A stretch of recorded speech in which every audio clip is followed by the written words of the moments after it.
किसी स्थान पर संतों की एक सभा चल रही थी।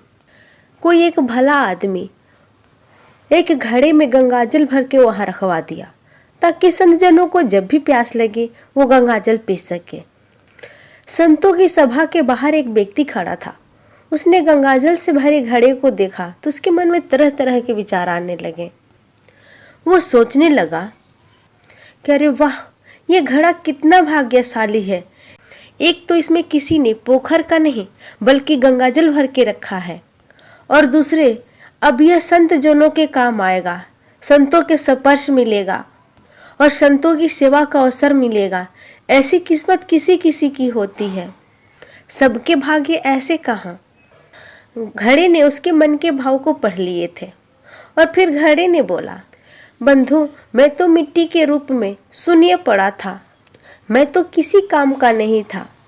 कभी नहीं लगता था कि भगवान ने हमारे साथ कोई न्याय किया है। फिर एक दिन एक कुम्हार आया। उसने अपने फावड़े मार मार कर हमको खोदा और गधे पे लाद कर अपने साथ घर ले आया। वहां ले जाकर हमको उसने खूब रौदा, फिर पानी डालकर गूंथा, चाक पर चढ़ाकर तेजी से घुमाया, फिर गला काटा, फिर थापी मार मार कर बराबर किया। बात यही नहीं रुकी, उसके बाद आवे के अंदर आग में झोंक दिया जलने को। इतने कष्ट सहकर बाहर निकला तो गधे पे लाद कर उसने मुझे बाजार में भेज दिया। वहां भी लोग ठोक ठोक कर मुझे देखते रहे कि ठीक है कि नहीं।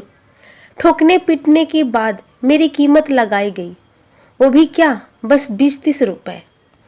मैं तो बस यही पल पल सोचता रहा कि हे ईश्वर, सारे अन्याय मेरे साथ ही करना था।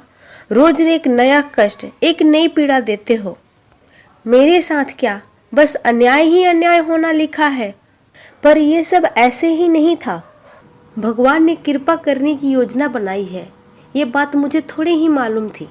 किसी सज्जन ने मुझे खरीद लिया और जब मुझ में गंगाजल भरकर संतों के सभा में भेज दिया, तब मुझे आभास हुआ कि कुम्हार का वो फावड़ा चलाना भी भगवान की कृपा थी।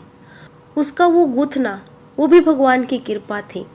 आग में जलाना भी भगवान की कृपा थी, और बाजार में लोगों द्वारा ठोके जाना भी भगवान की कृपा थी।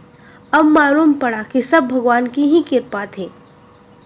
दोस्तों, परिस्थितियां हमें तोड़ देती हैं, विचलित कर देती हैं, इतनी विचलित कि भगवान के अस्तित्व पर भी प्रश्न उठने लगते हैं, क्योंकि हम में इतनी शक्ति नहीं होती कि हम उस ईश्वर की लीला को समझ सकें। हमारे साथ कुछ बुरा हो जाता है तो बस हम भगवान को, उस ईश्वर को कोसना शुरू कर देते हैं कि हम इतना पूजा पाठ कर रहे हैं, इतना जतन कर रहे हैं, फिर भी ईश्वर हमसे प्रसन्न नहीं है, अपनी कृपा हम पे नहीं बरसा रहा है।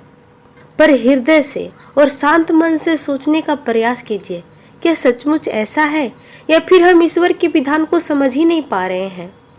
आप यही सोचिए ना कि आप अपनी गाड़ी किसी ऐसे व्यक्ति को चलाने नहीं देते जिसे अच्छे से ड्राइविंग नहीं आती, तो फिर वो ईश्वर अपनी कृपा दृष्टि उस व्यक्ति को कैसे सौंप सकते हैं जो अभी पूरे मन से पक्का भी ना हुआ हो।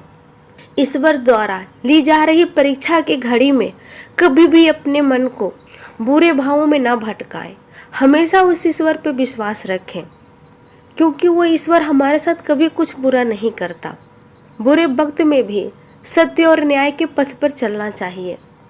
थोड़ी देर ही सही, पर उस ईश्वर की अनुकंपा होती जरूर है। अगर आपको ये कहानी पसंद आई हो तो प्लीज़ मेरे चैनल को लाइक करें, सब्सक्राइब करें और शेयर करें। और हाँ, कमेंट करना बिल्कुल ना भूलें। Thank you very much.